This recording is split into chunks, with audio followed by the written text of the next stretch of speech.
This is ROH ring announcer Bobby Cruz, and you are listening to the Honor United podcast.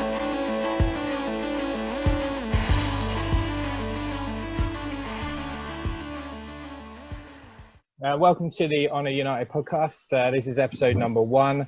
I'm your host, Gary Ward, and today we're joined by the former owner and current ambassador for Ring of Honor, Cary Silkin. Thank you for joining us today, Cary. Thank you, Gary. And to start a podcast for ROH, you couldn't have a better guy.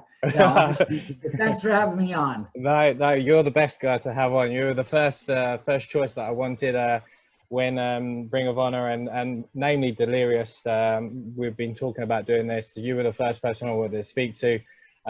So as a personal thank you for everything you've done for a company that we all love so much. So it's an absolute pleasure to have you.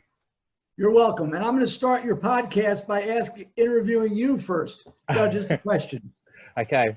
How come, or did I meet you, or were you in attendance when we did, or were you even a fan? I'm referring to our 2 trips to the UK in 2005 and 6, I believe they were. Now, I was a fan, yes, but I didn't attend the shows. They were in Liverpool, I believe. Yep. I live down near London, so it's a long journey for me. But yeah, I didn't drive at the time, unfortunately, and I live in a very small town. We have no public transport whatsoever. But I'm very aware of the shows. I've been a fan for as long as I can remember, really, in terms of wrestling. But Ring of Honor certainly from early 2000s, maybe 03, 04 was the time I really started to get in. Pretty much when you took over, really. Okay. So let's start from the top. In terms of what we're doing here, the first episode of the Honor United podcast, but you have a very successful podcast yourself. I listen to it all the time, and we were just talking previously about lockdown and how we all are, and you were saying how bored you were, but I must admit I've also been quite bored, but you've kept me company. You and Ian on your podcast has been incredible. For those not aware of it, please just give us a little bit about it, what it's all about. Well, there's thousands of wrestling podcasts, and there's tens of thousands of podcasts about anything you could imagine. And my podcast would be in Last Stop Penn Station. Yes, there's plenty of pro wrestling.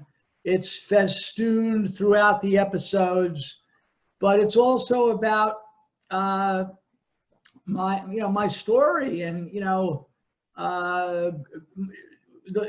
growing up, rock and roll, drugs,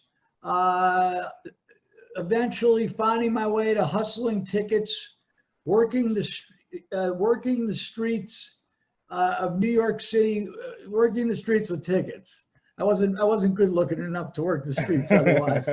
Working the streets with tickets, and Penn Station is where Madison Square Garden is. The train station. Madison Square Garden's right above it, and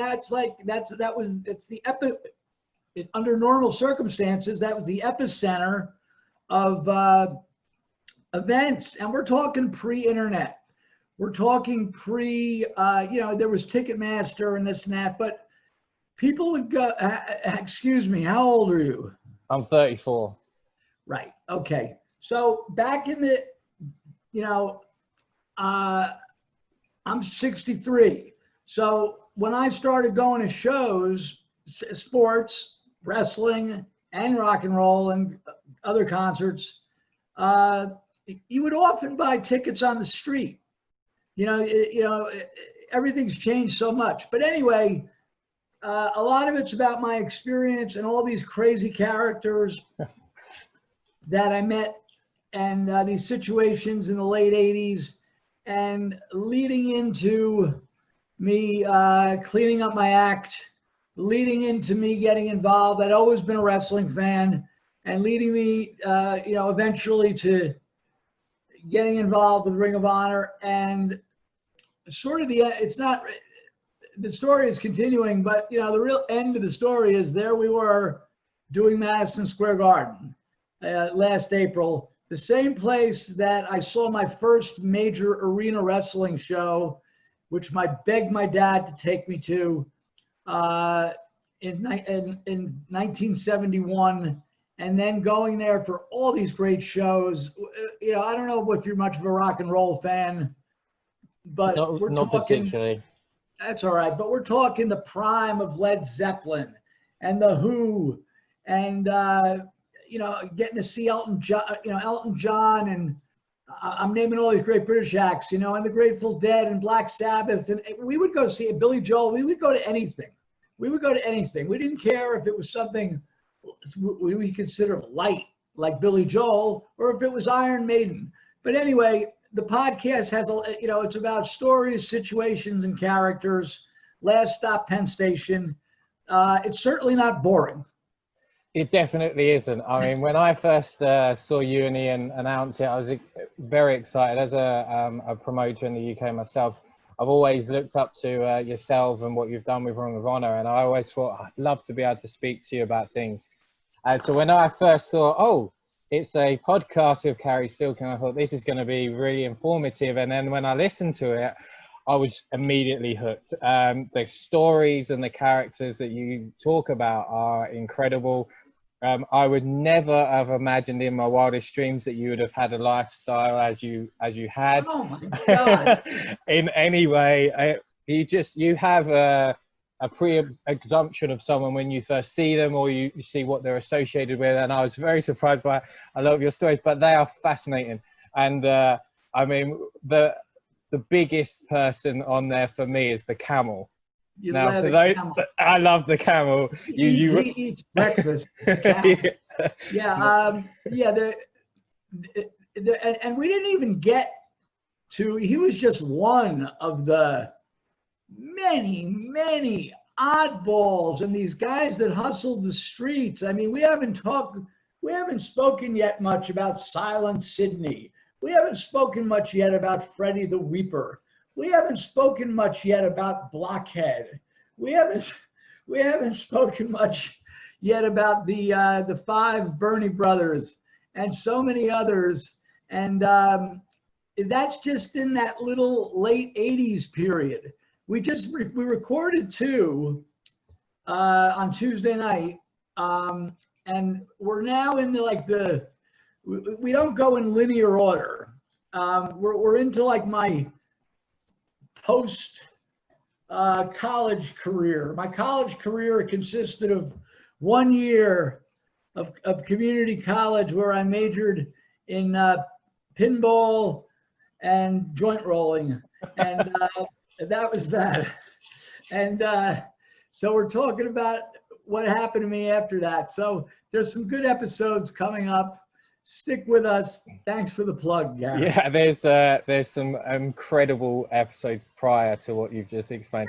I've listened to every single one you've put out, and it's actually kept me motivated on my walks. I would go out for maybe a 1 or 2 hour. To be honest, however long that podcast would go on How for, about I'd those make New sure. Orleans stories? Oh, yeah. How about your ex-girlfriend's sister, Liberal Libby? Yeah, God bless her. You've got some incredible stories to tell. I promised Debbie I wasn't gonna. No, and you did. Oh, and I broke my word. Oh well, I'm sorry, Debbie. So if anyone hasn't checked it out, honestly, I don't just say this because you're on here. It is brilliant. I've tweeted about it numerous times. You've read some of my tweets out on the shows as well, which has been great. And I absolutely loved it. The camel is so far is my favorite character. Well, in this, I know we want to talk about other things besides my podcast, but sure. In this week's episodes, I'll give a tease. I'm talking about my post-college career, which my basic employment was a suburban drug dealer. It's all, I think back on this stuff, but it's just what it was. Suburban drug dealer, not a guy on the streets. the guy at the bar, you know, you try to, and then eventually leading me to working with these low level rock and roll bands, like as a roadie. We're talking in clubs, nothing major. And there's some stories in this Friday's episode. Where do you hear about the great Charlie Starr? Holy shit. So leave it at that. I'm going to let you continue. Oh, I'm looking forward to hearing about him. So you grew up mainly around the New York area. You did a lot of your business earlier on, coming out of college, you were saying, and mainly ticketing. So we call it a ticket tout, so touting in the UK. So it's not traditionally done as much now. I mean, when I go to, say, Wembley Stadium for a football game or soccer, we still get people trying to sell us tickets there. But it traditionally is more online stuff now. But this is obviously pre-internet. And how did you fall into that? How did it all happen? Good question. I think we might have spoken about it on the podcast, but so what? I was hanging around in the city a lot, and I did have an actual job. I had a friend of mine, he became a friend. He had a souvenir store outside of Yankee Stadium in the Bronx, and also one where the New York Mets played, which is in Queens, Shea Stadium. And he was kind enough to employ me because I wasn't very employable. I was drinking and drugging, and but I was a good hustler. And the guy's name is Bo, and I'm still friends with him.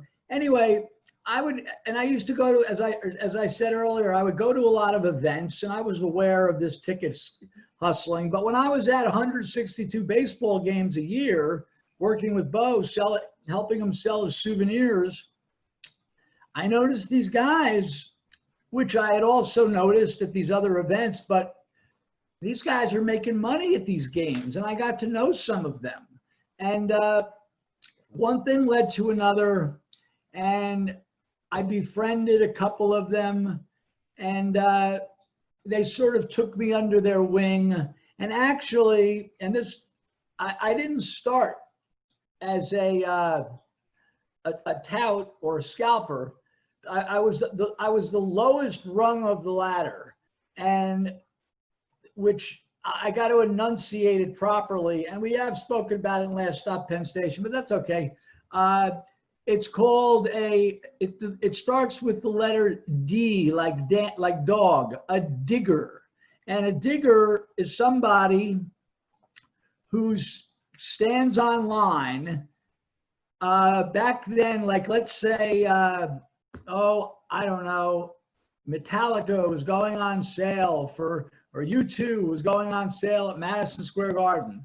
Well, they had Ticketmaster in its infancy, and there was another thing called Ticketron, but the better seats allegedly were at the box office.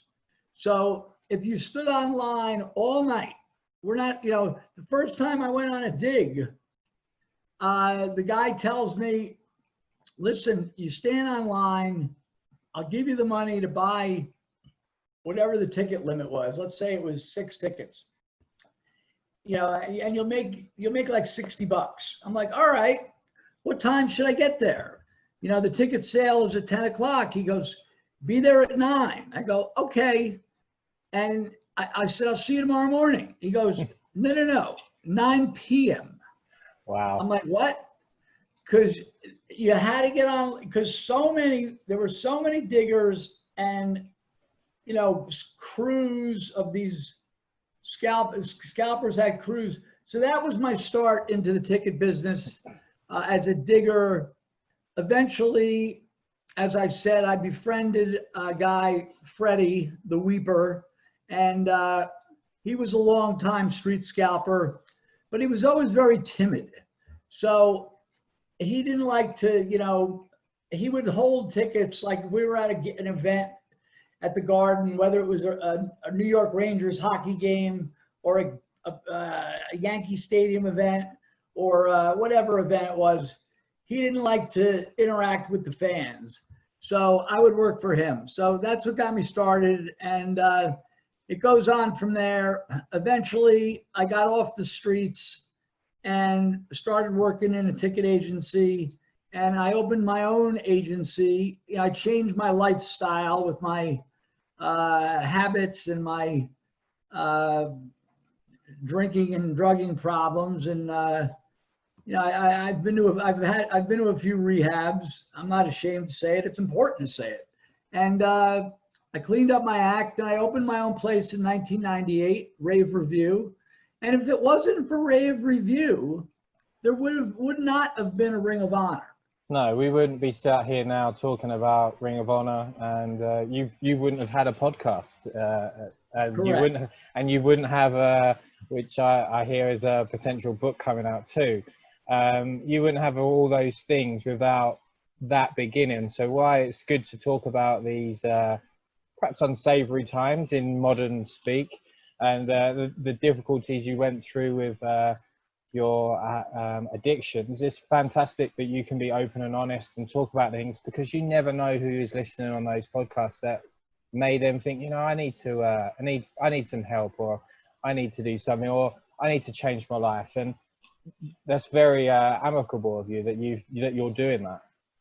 Yeah, it's important, and I'm not embarrassed. Some of these stories, like we mentioned the New Orleans section. I mean, when we did those podcasts, they were like draining. To like tell these stories. There's a lot of degradation and self-hate and like, what the hell was I doing throughout? And this went on for years and years and years.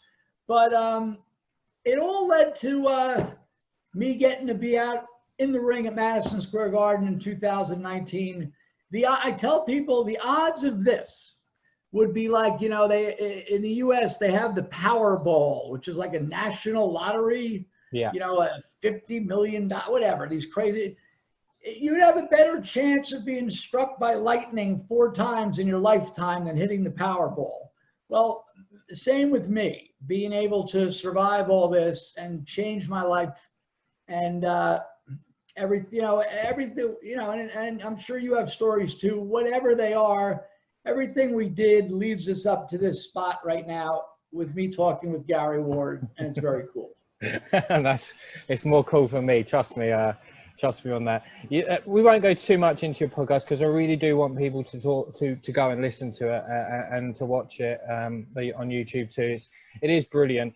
There is so many stories, so many things I'd love to speak about. I mean, you even you started with a magazine as well and you went down into Puerto Rico. And personally, while I was only 3 years old when he died, I'm a huge Bruiser Brody fan, and you were around the potential, or depending on where we look at things, the people that unfortunately ended his life. And I mean, these are stories that people are going to get from your podcast. So I do definitely recommend it. I listen to it on Spotify, but it's available on everything else, I believe. And these stories, whether they're my stories or your stories or whomever, I learned from my old buddy Dutch Mantel, who I met in Puerto Rico, and he has a podcast currently, University of Dutch, and he's like 70, and he's like, Cary, if I don't tell these stories, they're going to die and he's right.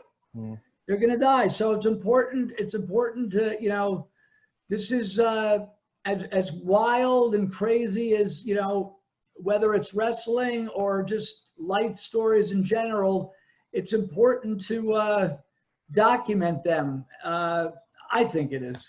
Yeah, absolutely. So we just go back into when you were coming out of work in the streets, for instance, and then working on rave reviews and creating rave reviews. What was the idea behind it? Was it that you were happy just to run your own business, and what was the future plans for that? Because obviously it took a turn and you ended up being the owner of Ring of Honor, but was that always something that you wanted to do? Not really. I mean, I was a lifetime wrestling fan, and I guess my first foray in the wrestling business, was this this ridiculous idea of having the magazine in Spanish in Puerto Rico, which we accomplished doing like 4 issues in 2 years. But that got me into wrestling as far as, I guess, behind the scenes. And simultaneously, I knew the guys that, you know, started Ring of Honor because I was an ECW fan. Yeah. So I would go to the ECW shows and talk with Gabe and the other guys. And I knew that when ECW folded, there was a good chance they may start a small company. And I was right. And I went to them because I wanted to be involved in some level, certainly not, you know, just, you know, behind the scenes. And they didn't need me in the beginning. And then they came to me, of course, looking for financial aid. And then the little problem happened that we don't have to get into the details of. No. And it was either you go or I go, and that's it. So he went and I stayed, and talk about a bridge over troubled waters, getting through that. You know, we're talking about 2004 into 2005. We barely survived it, but once we got past that, and it wasn't easy. I'm really like glossing over it, but our wrestling was good. You know, we're talking back with CM Punk and Samoa Joe and Low Key and guys that were just coming to, you know, Nigel just coming up, and Bryan Danielson, of course, the Briscoes, Jay Lethal. And once we got out of this little problem area and we were accepted, I knew we had something good. And but it never made any money. It never made any money at all. Zero, losing money. It's like one of these bands that's you know, they're technically great, and they have a small cult following, but they can't get that record deal. And I knew as a businessman, you know, we're not going to be competing with WWE, but we had our little niche. And in order to survive between my full ownership to the Sinclair era, it was basically funded by the ticket agency. You know, I'm fortunate that I didn't have a wife and kids. Well, I have a lot of kids. They're all in WWE and NXT and AEW and ROH. I got plenty of them. So, but anyway, I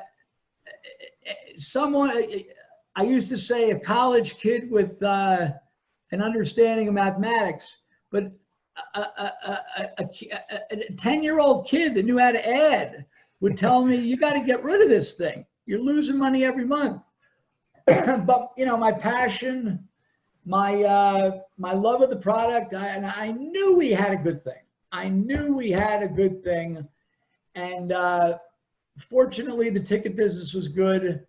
And the whole thing came around through Jim Cornette and Gary Juster to introduce me to Joe Koff to keep Ring of Honor as opposed to me closing, which almost happened on a number of occasions, but I just couldn't bring myself to do it. But it was coming to the end. But you know, the pieces came together, and it's been, they bought the company in I guess it was late May or June of 2011. Yeah. So it's already been, you know, 9 full years, and we're all still here. And that's a quick thumbnail of the thing. And it's getting bigger each year. But when we go back to the beginning and the first shows, and you said you was an ECW fan, I believe you can even be seen quite a few times in some of the event videos. I think I've watched some on the network recently, and I'm just like, hey, I think that's Cary there. I from where the hard camera was, I was on looking from the hard camera, the left side. It was section D front. I had 6 front row seats. I always had to drag people to go with me. You know what that's like? You know what that's like as a wrestling fan. Yeah, I didn't. That's the reason why I didn't go. Probably another reason I wouldn't have gone into the Liverpool show that you were talking about. I didn't know any wrestling fans in really where I was. I was always. Yeah, I was always the wrestling guy in school that people would laugh at or take, oh, he just likes wrestling. But but we all have a community of people around us now that we can speak on Zoom or on all sorts of platforms, which is incredible. But yeah, I noticed on a few of them you were there, and because you always see like Hat Guy and things like that. I always noticed Straw Hat Guy. Yeah, he was dead center across from the hard camera. I was on the left side. There's a classic shot of Eddie Guerrero's last ECW appearance, and for some reason he was just coming around, and I was there, and he gave me a big hug, or I gave him a big hug, whatever. And that's like I'm clearly visible on that shot, even with some hair, sort of like Paul Heyman had back then. But yeah. So I mean, my whole life I've been a wrestling fan. Yeah, I'm the same. My only memories or earliest memories in life in general is wrestling. And you say you've always been a fan. Who was your favourites growing up? Who were the ones that you would flock to Madison Square Garden to see? Well, as a New Jersey kid, New York market kid, I was only exposed in the beginning. I mean, it makes me sound so damn old, but it is what it is. I started watching wrestling in 1966. So, and it was on 2 hours on Saturday nights from Washington, D.C., WWF. And my cousin Mike turned me on to it. And, this is during the Bruno Sammartino's first run. And I really loved Bruno. But as I got more familiar with it, I was attracted to the heels, to the bad guys. I just, I liked the bad guys. I used to love the interviews. I used to like the managers. We're talking about not in the very beginning, but within 3, 4, 5 years, with Lou Albano and the Grand Wizard, and the first Madison Square Garden. I saw a few small shows that my dad, who hated wrestling, he liked his thing was like he didn't hate it, but he likes real sports. But he was nice enough to take me to a few shows, but I always wanted to go to the Garden. And they had a blue law. You know what blue laws are, right? No. Blue law would be like they can't sell liquor on Sundays in a certain town. They must have some of those in the UK, right? Yeah, similar. Right. So they had blue laws in New York State. The New York State Athletic Commission, no female wrestlers, no masked wrestlers, no gimmick matches like chain matches or cage matches. But the big one was you had to be 14 years old, or you couldn't be, even if you were under 14, accompanied by an adult, you couldn't attend boxing or wrestling at Madison Square Garden. This did not apply to a lot of the smaller buildings, but the Garden stuck to this.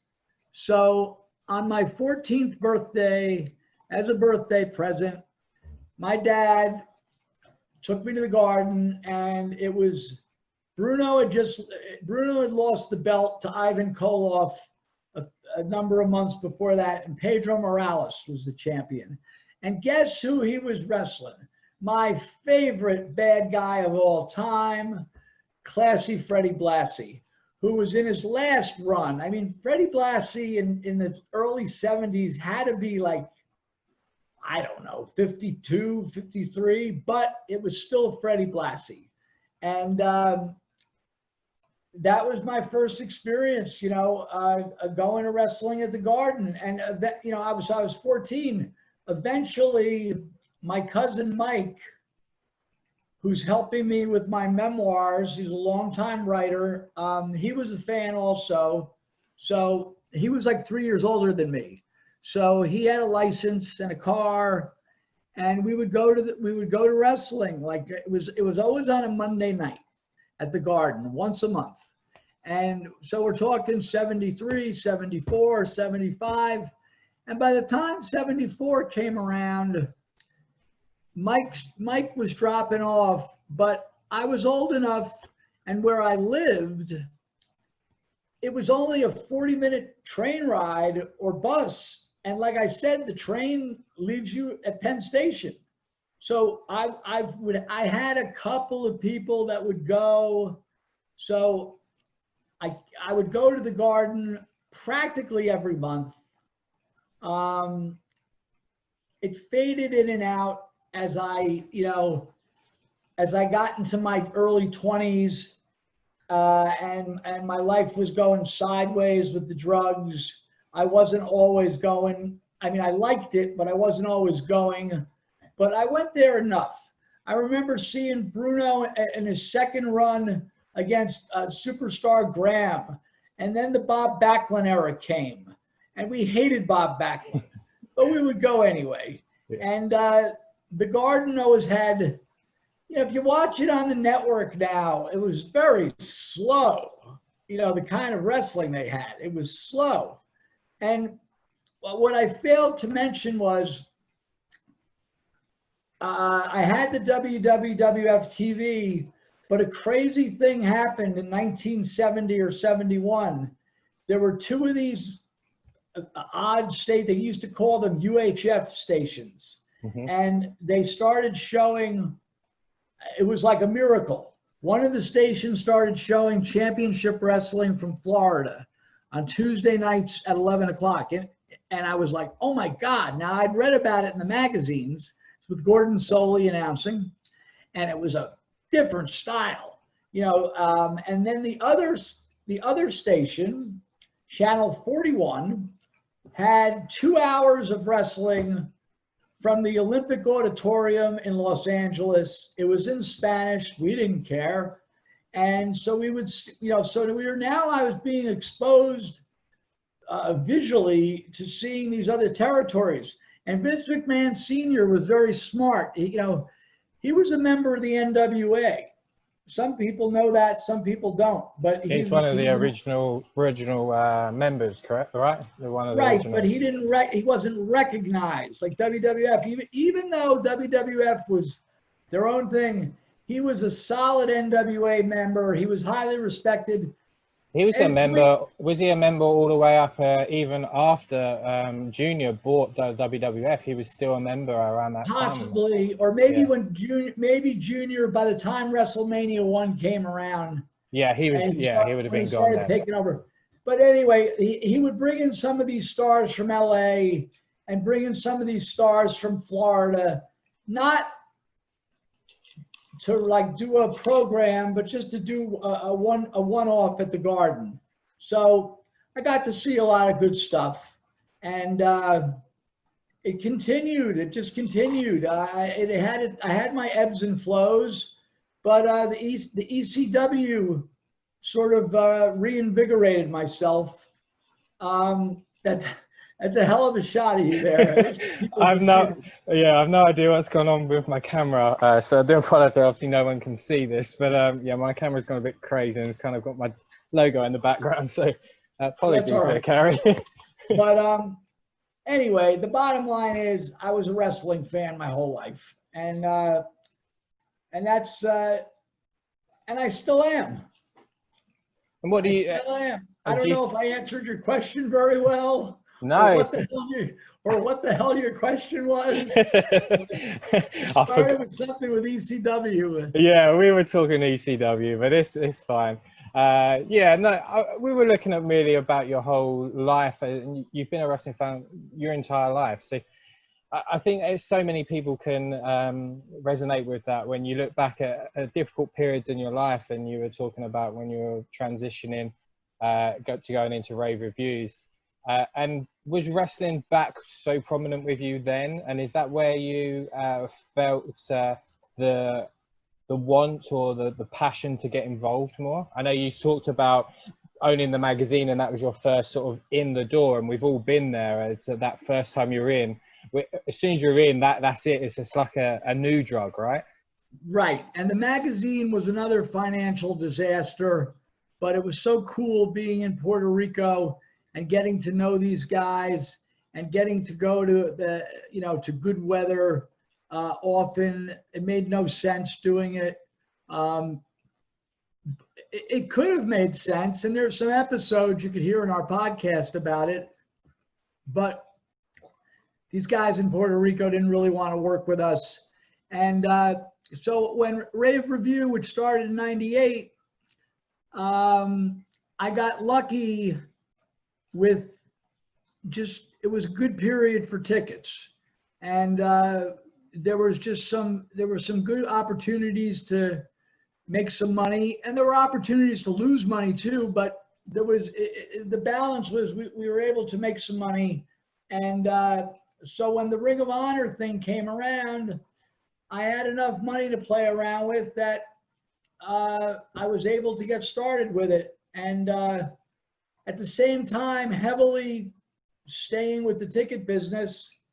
And not to be redundant, but the ticket business was good enough all those years to keep ROH alive till the Sinclair thing. And when you took over in 2004, obviously there's, we won't go into the details of why you took that over. But when you did, you took the company international. You came to the UK in 2006. You had a tour of Japan as well with Dragon Gate and NOLA. And then obviously later on, Ring of Honor's had a successful partnership with New Japan. But was that always the first thing in your mind? You wanted to get out into these international markets? No. By the time I was, the primary owner, we were just doing Philadelphia, Boston, New Jersey, and going to somewhere like Chicago or Dayton, Ohio was like a big deal. And we got contacted by NOLA, which is crazy. They wanted to talk to us. I remember Gabe Sapolsky, I'll always give him a lot of credit, because when it comes to Ring of Honor's talent, he was the man. I'm not going to sit here and say that I was a great scout of talent, or, I stayed away from any kind of booking. I might suggest somebody or suggest something, but Gabe was on top of it. But he didn't reach out to NOLA. They reached out to us, and we were like, what the hell's going on? And it all happened really fast. And as far as the UK, I'm sure you're familiar with the name Alex Shane. I am, yes. Right. He doesn't have the best reputation, but he approached us also. So through his connections, we were able to go overseas, and through NOAH's connections, they brought their wrestlers here first. And they established themselves, they thought it was a good idea, even though we were just a DVD company, for them to have these matches in the United States. We're talking about Kenta and Marufuji and Morishima, and, be able to film these matches to bring them back to Japan, to show on their TV, to make their stars more of an international phenomenon. Right. And so that, and thanks to, it was NOAH, not Dragon Gate. Dragon Gate 2 jumped on the bandwagon, but NOAH was the ones who got us to go to Japan, and Alex helped us with England, because you know, we got to depend on a promoter to sell the tickets, especially with Japan. I mean, yeah. So it's just I'm looking for a word here, a kismet. I don't know, some kind of strange synergy. There was some kind of strange synergy, you know. And you know, we had a good reputation. We had great talent, and then we had you know, now we're adding in this Japanese talent, and things were good, except wasn't making any money. This is where I was going to come to. You're doing all these incredible things, and you saying you're a successful DVD company. And while in 2020 that couldn't be possible, really, you're looking at still losing money, but being everywhere. I mean, I can vividly remember, easy for me to say, remember back in 05, 06, 07, where we're talking here. And your DVDs were gold dust to us here. It was gold dust, and everybody wanted to be with or watch Ring of Honor.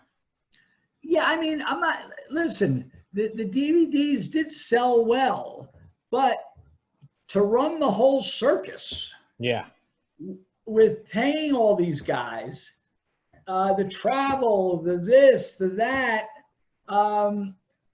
we would have had to sell like 3 times as many DVDs as we did. But we, you know, once again, against all logic, I kept it going. Of course, this led to 2008 or 9 when we got the HDNet TV deal with Mark Cuban. And if we would have done our homework better, we should have known. Like, little did we know, and it would have been easy to find out. But you know, we were HDNet was only in like 4% of the households. Right. Okay. So it's not. While it was a big deal for you at the time, Right. What it was costing you was nowhere near what it was going to make. They would pay us something, but they didn't have good cable access. And I don't want to knock those guys, because Mark Cuban and a guy named Adam Swift were very good to us. But it put us on TV for what it was worth.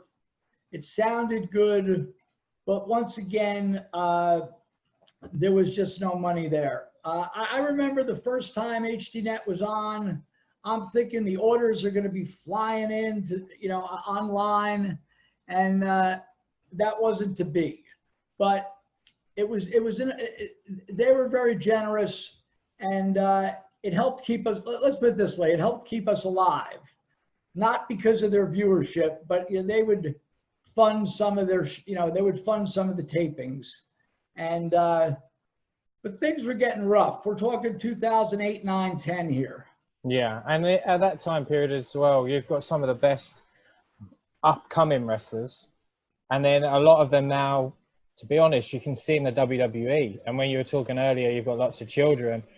You've given them all such a huge platform. While it wasn't successful in terms of business for Ring of Honor, it was good for people's careers. But you still had that, you're still having that exposure nationally to a certain extent. And I mean, for instance, here in the UK at the moment, Fight Network I think UK. We were on TV also. Correct me if I'm wrong, on like the Fight Network or something. Yes, yeah. Okay. So we're actually, the Fight Network here in the UK has actually been playing Ring of Honor Classics. It was actually aired last night. Main event was Jay Briscoe and Nigel McGuinness. And when you look at the shows, they were fantastic. They were really well lit, really well produced. It's just a shame. It's just a shame that it wasn't on such a bigger platform, because I think you could have gone even further and gone on, Well, you know. I don't like to put I hate using these wrestling terms, and I don't like to put myself over. I put Gabe over for sure. But the one thing that Gabe, and Gabe's a rock and roll guy and likes going to shows. And when I when I got hold of Ring of Honor, I was like, there's one thing missing. There's no lighting. There's no curtains. There's no production. And Gabe was like, as smart as he was like, oh, we don't need that, Cary. You don't got to be spending money. But I knew as an old rock and roll head and a going to show kind of guy, whether you're going to see a concert or a movie or even an indoor sporting event these days, what happens in the beginning? The lights go down, and same at wrestling. The lights go down, and I knew to get, and you'll hear about on Last Stop Penn Station about my experience doing lighting on a ultra rudimentary level with these club bands, but I knew that we needed to have ring lighting, a little entrance with a little bit of lighting and a little smoke, fog machines, give it a little atmosphere.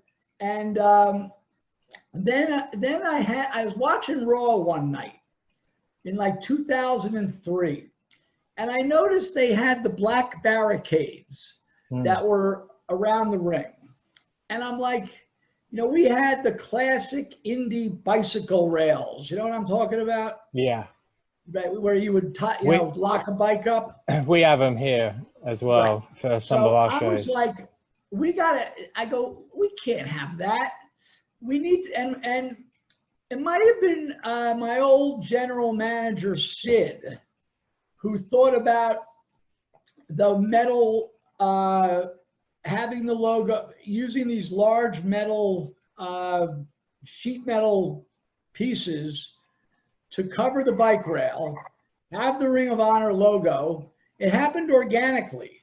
And then all of a sudden it gave, the people in the front row had something to bang on. And it's an iconic thing now. It's an iconic thing. It still exists to this day. And it's the best thing, one of the best things when you get there and the crowd want to interact with you, whether it's booing, cheering, whatever it is, having the ability to do that as well adds just so much more atmosphere to a show. I've been to numerous Ring of Honor shows. I've been to pretty much all of the shows you've come to the UK and it's always great to just bang on the barrier when you see something fun or a good moment, and it's so synonymous with God blimey, with Ring of Honor. Well, and you mentioned it, or I probably wouldn't be saying this. If you see the DVDs from 2006 through the time I sold the company, we upgraded the lighting. We went from having 4 corners with, the white ring lights, and then and then using the moving lights intermixed. They were programmed. Each guy had an entrance, like with these colored moving lights. First, we had 4 moving lights. That really was. I mean, you go to see Coldplay, they have 800 moving lights. We had 4, right? Then we had 8, and then we got bigger ones, and then we added a couple to the entranceway. So by the time we got to like 2007 and 8, we had like 16, 4 moving lights on each tree, and they were all programmed. If it was a homicide entrance, it would be all red, and they would swing and program. It was really well done. And the other thing, talking about production, was curtains. I could not stand to see whether it was 4 or 5 rows of seats and then a white wall behind it. Yeah. It was disgusting. So we had so much damn curtain, and I'd have these kids. I remember the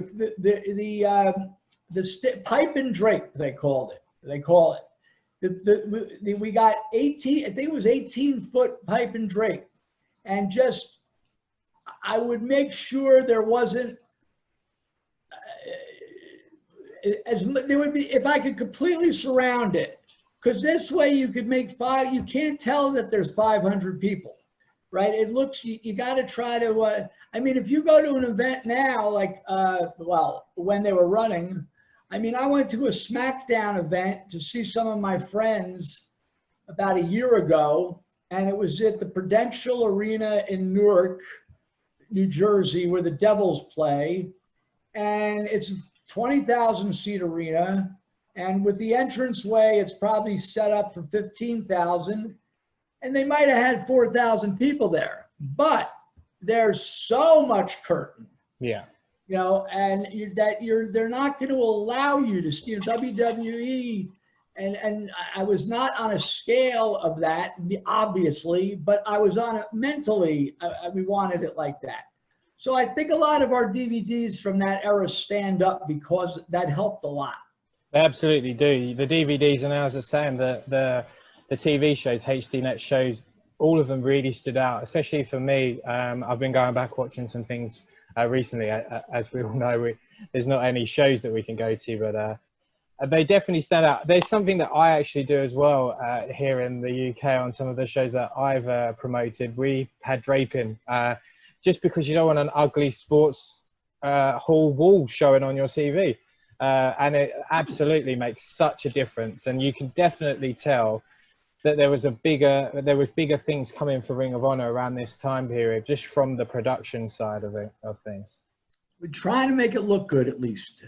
That's the best thing. You've got the best wrestling in the ring. I honestly believe at that time period there wasn't anyone, or that it certainly wasn't many, better in-ring wrestling than what Ring of Honor were producing and had been continuously up until now as well. But when you add the extra production on there, it just makes everything look so much nicer and crisp. And well, and we had to overcome the attrition rate too of losing guys constantly. You know, there was nothing we could do between you know, WWE and, you know, yes, we would sign guys, but you know, the first big, you know, we could go through the list, but the first big losses were, you know, I don't know how much time it was in between. It was only a few months in between, but losing Samoa Joe and CM Punk within a few months of each other. I mean, I can't, you know, if Samoa Joe is going to go to TNA and get paid triple or whatever, and Punk with the, you know, God bless him. And it opened up room to, you know, for other guys to elevate. You know, Austin Aries, and I'm going to leave names out here. Jamie Noble and Roderick Strong would come out, and this would be a running theme, because in 2009 in September, that's when we lost at the Hammerstein in New York City, or maybe it was upstairs in Manhattan Center. But that was the night we lost Bryan Danielson and Nigel on the same show. yeah. And how the hell are we going to get through this? I mean, there's not a lot of companies that can get past losing Samoa Joe, especially someone that's been the longest reigning world champion in history and still to this day. CM Punk that was just taken over, and then you lose in even more people. There's not many promotions that can keep this conveyor belt going of just, right, next person up, but you have that ability constantly. Well, we were, you know, it was part luck, with the Nigel Bryan thing. It was Adam Pearce was booking, Gabe is gone, Adam was booking, and we're like, what the hell are we going to do? And I had an idea. Jim Cornette got fired from TNA like a couple weeks before that. And I had a pretty good relationship with him, from him coming to Ring of Honor in 2005-06, doing some live appearances and doing some of these shoot videos. And we thought about trying to get hold of him as a surprise.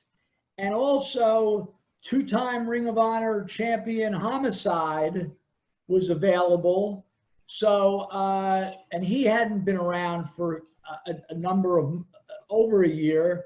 So the show we were losing Bryan and Nigel, you know, it's tough to keep a secret in pro wrestling, but we were able to, and we had both those guys as surprises. And it was sort of like a little bit of a magic trick, Gary, and because no one knew that they were coming. And it sort of took the pain of losing Nigel and Brian, sort of fooled the people for a minute. And then during that period, guys that had been with us that were, coming up the ranks, guys like Tyler Black, guys, Jimmy Jacobs was always so good, Kevin Steen, Generico, Davey Richards, Eddie Edwards. That was their time in 2010 and 2011. And, we still had the Briscoes. Colt Cabana came back at one point. And I'm leaving out, and we, of course, Delirious. And I'm leaving out probably Kenny King was around. And there's a bunch of other names that I'm going to get yelled at for leaving out, but you get the picture. Yeah. So when you lose these guys, and it happened in the Sinclair era, when Adam Cole with Adam Cole, Kyle O'Reilly, Bobby Fish, there's a laundry list. Yeah. But and you keep being, and the promotion keeps going. It keeps getting right. The next person up. It's got to be hard to keep that going, especially when you're losing these such iconic people. For me, I hated losing any of them, but I always found when Roderick Strong went, I always felt he was Ring of Honor to me for so much. Roderick Strong. I don't think I've ever seen a bad Roderick Strong Ring of Honor match. And I saw him last night on NXT. There's still never a bad match. No, he's just incredible. Again, I watched it as well last night, and he was fantastic. But you're losing these people. You're losing so many, but it's still Ring of Honor is Ring of Honor, and it won't, and it keeps surviving. It keeps repairing, keeps going, and it's so. And I think that comes down to in part to you and your resilience in what you've done as well. I think that you've installed that in them, you're the ambassador as well now. Well, it's very kind of you. And I mean, to talk about, a current Ring of Honor, we still have a phenomenal crew, legends like the Briscoes and Jay Lethal. I mean, these are like, those guys are arguably three of the best wrestlers in the world. I know, arguably. Yeah. But nevertheless. I would agree. My favorite wrestler currently, and I've said this for years, my favorite wrestler is Jay Lethal. Hands down. Best, and then Matt Taven's so good. Dalton Castle, PCO, Roosh and Bandito. And, we have Joe Hendry now, who's so good. And Vincent, the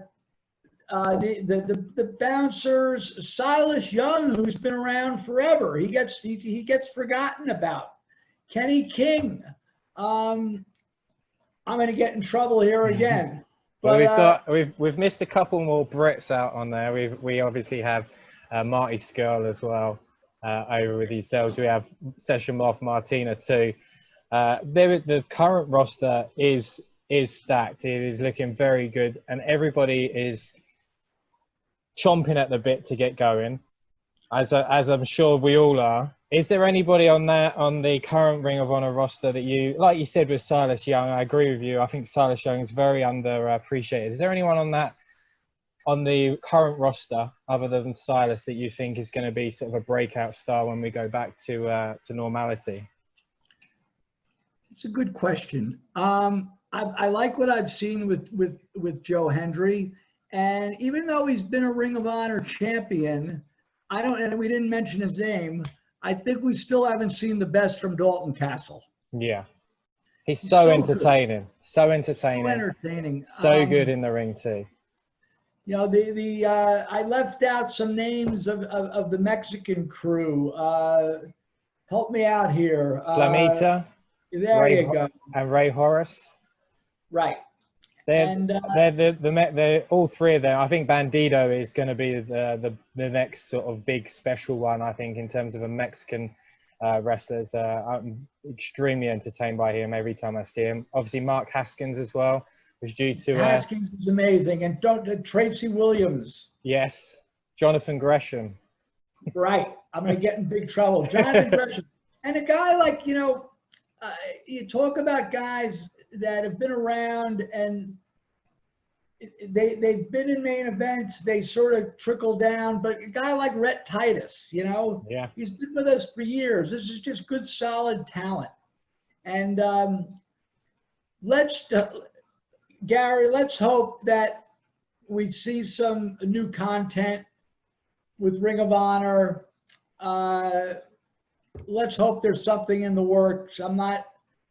It's not my company anymore. I know they're trying to get something together, but safety is first. Yeah, and I think that Ring of Honor, while sometimes people want to say some negative things about it, I think what the biggest thing we can take from this pandemic is how supportive they've been for people, especially their talent. They obviously cancelled some big events. I was extremely excited for the past versus present pay-per-view. I was in Vegas.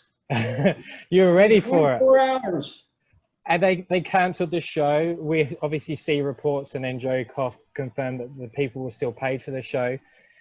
Safety's first. And then, as I was saying, the company is so supportive. I mean, this from a personal level, as you know, Cary, what you guys have all done for me over the last 8 weeks has been incredible. And then you don't know me. And a lot of, I know Joe Hendry personally, Martina, Matt Taven, Shane Taylor's one of my best friends. But how did I leave him out? He's going to punch me in the mouth next time I see him. I'm talking to him tomorrow, so I'll let him know that you left him out. Jesus, I'm in trouble. But the company is so supportive, and it's coming through this pandemic with the head held so high, and people so excited for it to be back. I can't wait. I was surprised that there was no fan shows, but I can understand the reasons behind that. Would that have been something you would have done, had a no fan show? I don't know. I personally, I can't speak for what Sinclair is going to do or what they might do. These no fan shows are rough. I mean, for me to watch. I'm just being honest. I think AEW has done an okay job. Yeah, I agree. WWE, I don't really put it on much anymore, except to see some of my old friends. Yeah. But a Ring of Honor may be forced to do something. I think so too. And but once again, I'm not. It's not any of my decisions, and I'm really not informed completely. I know they're talking about things. Leave it at that. Yeah. Okay, we'll leave it there on there. Just a couple of final questions before we do wrap up. I always wanted to know, what was the main decision behind you selling? Was it because the company was consistently losing money and it got to a point where you had to say, look, I need to walk away, but I'm only walking away to somebody or a company where I know it's going to continue and it's going to grow? Well, I had gotten a few half-ass offers before Sinclair, but they were more like, and I'm not going to mention by who, but they were more like, hey, Cary, what would you sell the company for? But it was like I'd say something and not even get a response. In other words, if I said, oh, I want $1 million, they never came back and said to me, well, what are you, crazy? Maybe I could give you blah, blah, blah. Yeah. So that happened like 2 or 3 times.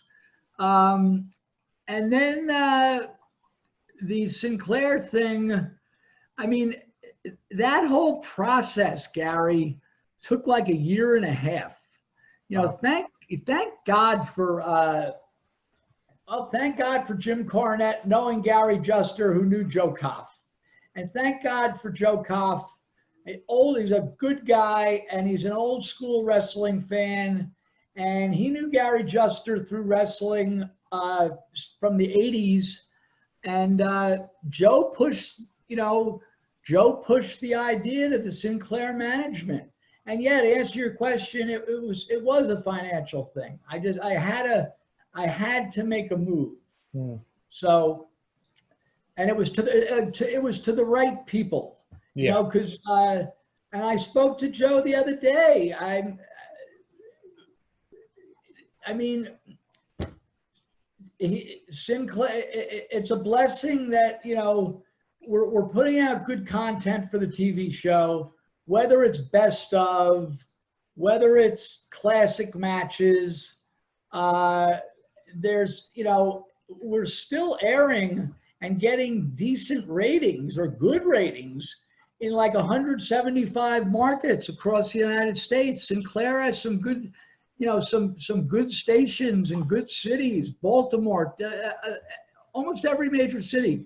But, and like I said to Joe, I go, look at the library we have. Exactly what I was about to say to you. You can, while we're in the lockdown or a pandemic, we've just recently got Ring of Honor TV back here, only within the last four to 6 weeks. But you can regularly go on the YouTube channel and they're releasing just they're who's who of the stars of today. And there is no company outside the WWE, obviously, that has this level of talent on their on-demand service. And it's incredible. Just you make regular TV shows up just based on, I don't know, Ring of Honor's Best of Bryan Danielson. I mean, I could watch that all day long personally. Right. We could have weeks and weeks of that. We could have weeks and weeks of Roderick Strong. We could have weeks and weeks of Tyler Black. We could have weeks and weeks of my West Coast sons, as I like to call them, the Young Bucks. Yes. You know, and I'm sure that would go down very well with a lot of internet fans too. Well, you know, I've always been close with the Bucks and their family. It's still communication with them, and you know, that was another period of interesting period of Ring of Honor with Cody coming over, and you know, and the Bucks, you know, right place, right time, and you know, God bless them, but God bless us too, and yeah. We're here. It's a rough time we're all going through, Gary, but you know, the cards are still on the table, and we're looking for a real good hand.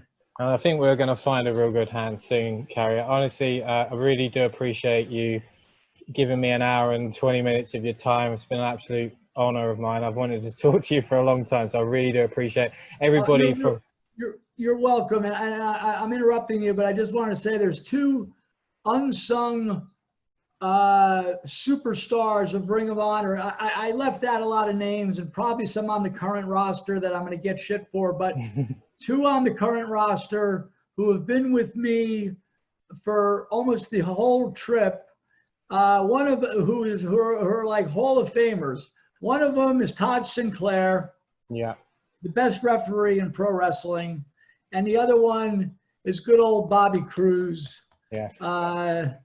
Who's if he had like a percentile, like a baseball batting average, he's almost batting 1,000 in his ring, and you know, like he's made like no mistakes, a few, but yeah. like, I mean, a few.